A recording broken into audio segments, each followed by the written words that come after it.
కేరళలో వామపక్ష ప్రభుత్వానికి కేంద్ర ప్రభుత్వం సహకారం అందించకుండా వివక్ష పాటిస్తున్నప్పటికీ దేశంలోనే రోల్ మోడల్ గా కేరళ నిలిచిందని సిఐటియు రాష్ట్ర ప్రధాన కార్యదర్శి సిహెచ్ నరసింహరావు తెలిపారు. ఆదివారం వేమన విజ్ఞాన కేంద్రంలో సిఐటియు, ఏపీ రైతు సంఘం, ఏపీ వ్యవసాయ కార్మిక సంఘం ఆధ్వర్యంలో కేరళ సంఘీభావ సదస్సు జరిగింది. సదస్సుకు ముఖ్య అతిథిగా సిహెచ్ నరసింహరావు మాట్లాడుతూ కేంద్రంలో మోడీ ప్రభుత్వం వామపక్ష ప్రభుత్వానికి అడుగడుగున అడ్డంకులు సృష్టించడమే కాకుండా నిధులు ఇవ్వకుండా వామపక్ష ప్రభుత్వాన్ని పడగొట్టే చర్యలు పూనుకుందని, దీన్ని మేధావులు ప్రజాస్వామ్యవాదులు అడ్డుకోవాల్సిన అవసరం ఉందన్నారు.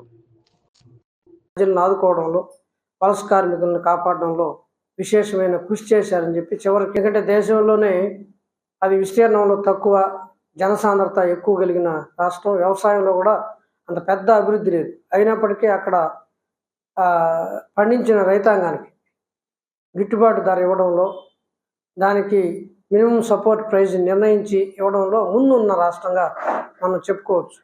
ఉపాధి కల్పించడంలో కూడా వారు ముందున్నారు. ముఖ్యంగా వలస కార్మికులు, అతిథి కార్మికులు అనే వాళ్ళు, వలస కార్మికుల పేరు కూడా మార్చి వాళ్ళు మాకు అతిథులు అనే విధంగా అతిథులుగా భావించి అన్ని రకాల సహాయ సహకారాలు అందిస్తూ ఉన్నారు. ఈ విధంగా ఈ యొక్క రాష్ట్రాలు అంటే బీజేపీ ఏతర ప్రభుత్వాలు ఉండి ముఖ్యంగా వామపక్షాలుగా ఉన్న ప్రభుత్వాల పట్ల కేంద్రం వ్యవహరిస్తున్న ఈ దుర్మార్గమైన వివక్షతకు వ్యతిరేకంగా అందరినీ కలుపుకొని ఈ విషయాన్ని విస్తారంగా ప్రజల్లోకి తీసుకెళ్ళి ఆ ప్రజానీకానికి, పోరాడుతున్న ప్రజానీకానికి మనం మద్దతుగా నిలవాల్సిన అవసరం ఉంది. అందుకు ఈ వ్యవసాయ కార్మిక సంఘం, అదేవిధంగా రైతు సంఘం, కార్మిక సంఘాలన్నీ కలిసి సంయుక్తంగా కృషి చేయాలని చెప్పేసి ఈ సారాంశాన్ని, ఈ విషయాలని కింద స్థాయి వరకు మన వాళ్ళలో జరుగుతున్న అనేకమైన లెక్కలు, అనేకమైన ఈ గణాంకాలు కూడా ఉన్నాయి. ఏ రకంగా వివక్ష జరుగుతూ ఉందో అవన్నీ కూడా మనం ప్రజలకు తెలియజేసి ఆ కేరళ ప్రజానీకాన్ని కాపాడుకోవడానికి కృషి చేయాలని చెప్పేసి ఆశిస్తూ నేను సెలవు తీసుకుంటాను. ఎక్కడ కూడా ఓట్ల వల్ల అధికారం తెచ్చుకునేది ఎక్కడా లేదు. మొత్తం కూడా అక్కడ ఉన్న ఎంపీలని, ఎమ్మెల్యేలని కొనడం, అధికారం చేయించుకోవడం, ఈ పని చేస్తా ఉంది. అలాంటి బీజేపీ అక్కడ ఏకగ్రీవంగా ఎక్కువ మెజారిటీతో గెలిచిన వామపక్షం పార్టీ అధికారంలో ఉంటే దాన్ని ఎట్ట దెబ్బతీయాలనేది దాని ప్రధాన లక్ష్యంగా పెట్టుకునింది. దానిలో భాగంగానే ఈరోజు ఇంత పెద్ద విపత్తు జరిగి ప్రపంచమే పోగొట్టిపోయింది. కేరళలో అసలు కొండే లేకుండా, ఊర్లే లేకుండా కొట్టుకుపోయిన పరిస్థితి ఉంటే కనీస మానవత్వం లేకుండా ఈ బీజేపీ ప్రభుత్వం అక్కడ కేవలం వామపక్ష ప్రభుత్వం అధికారంలో ఉంది కాబట్టే వాళ్ళకి ఎలాంటి సహాయం చేయకూడదని చెప్పి సహాయం నిరాకరణ చేస్తూ ఉంది. ఇది చాలా దుర్మార్గమైన విషయం. ఈరోజు దేశవ్యాప్తంగా చూసుకున్నట్లయితే అక్కడ బాగా చదువుకున్న వాళ్ళు, ఏదైనా పని చేసేవాళ్ళు ఈరోజు వ్యవసాయ రంగంలో ప్రతి చోట కూడా అక్కడ సహకారమే. మీట్ ప్రాసెసింగ్ కావచ్చు, సహకార రంగం ఉంది.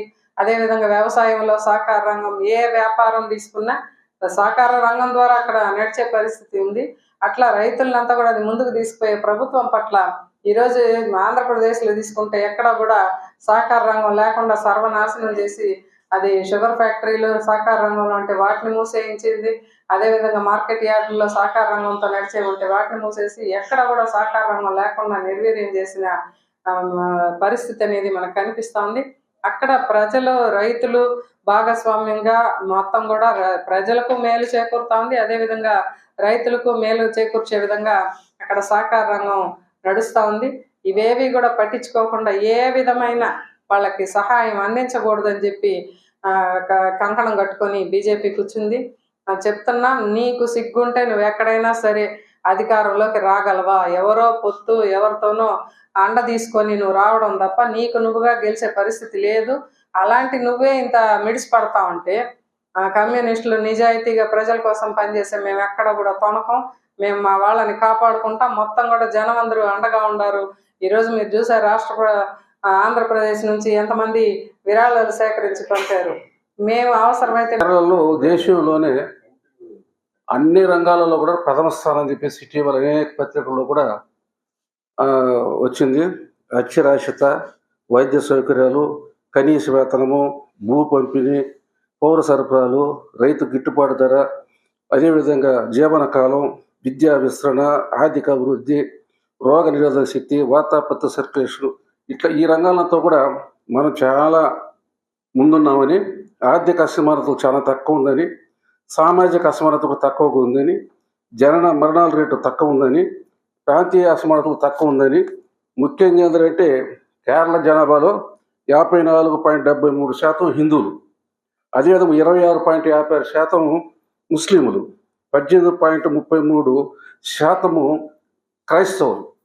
ఇట్లా ఉన్న వ్యవహారంలో కూడా ఎక్కడ కూడా ఎప్పుడు కూడా కేరళ రాష్ట్రంలో మత కలహాలు కానీ, కుల కలహాలు కానీ, ఘర్షణలు కానీ మచ్చుకుడి వరకు జరగలేదు. అయితే మనకు కేంద్రం నుండి ఏ విధమైన ఒత్తిడి వస్తుంది అనేది 2-3 పాయింట్లు చెప్తాను. అసెంబ్లీలో, కేరళ అసెంబ్లీలో మనం ఏ చట్టాలు చేసినా కూడా గవర్నరు ఆమోదించడు, పెండింగ్ పెడతాడు. ఆ ఫైల్ అంతా కూడా ఆలస్యం అవుతా ఉంది. కాబట్టి ముఖ్యంగా ఏంటంటే కేరళ ప్రభుత్వానికి గవర్నరే ఒక ఆటంకిగా, ప్రతిబంధకంగా వ్యవహరిస్తున్నారు. అదేవిధంగా అంటే కేరళ రాష్ట్రం అప్పులు చేసేదానికి లిమిట్ పరిశ్రమ, దాన్ని మూసేదానికి విశ్వ ప్రయత్నం చేసిన కేంద్ర ప్రభుత్వం. అయితే కేరళ రాష్ట్ర ప్రజలంతా కూడా తిప్పి కొట్టడం ద్వారా అది కుదరలే. అట్లే తిరువనంతపురం ఎయిర్పోర్టు అదానికి ఇచ్చేసారు. అదేవిధంగా అంటే ఈ జిన్యం పోర్ట్ అని చెప్పేసి ఒక నిర్మాణం ఉంది. అక్కడ ఏంటంటే అదాని దాగుడు పెట్టుబడి, అక్కడ ఎవరంటే కాల పరిమితి, ఆదాయాలు పంపకం, ఇవన్నీ కూడా ఏంటంటే అడ్డంకిగా కేంద్ర ప్రభుత్వం ఆదాయానికి సపోర్ట్ ఉంది. అదేవిధంగా వైనాడు సంబంధించి 400 మంది చనిపోయినారు. ఇంకొక 100 మందో 200 మందో ఎక్కడుంటారో తెలియదు. ఇంత ఘోర ప్రమాదం జరిగినప్పుడు కూడా ఏంటంటే కేంద్రం నుంచి 581 పేజీల రిపోర్ట్ పంపించింది కేరళ గవర్నమెంట్. వాళ్ళు మాకు అందలేదు, మేము చూడలేదు, అది సరిగా లేదు. ఇంత పెద్ద ప్రమాదం జరిగితే పక్కన ఆంధ్రప్రదేశ్కి ఇచ్చినారు. అయితే కేరళకు వచ్చేటప్పటికి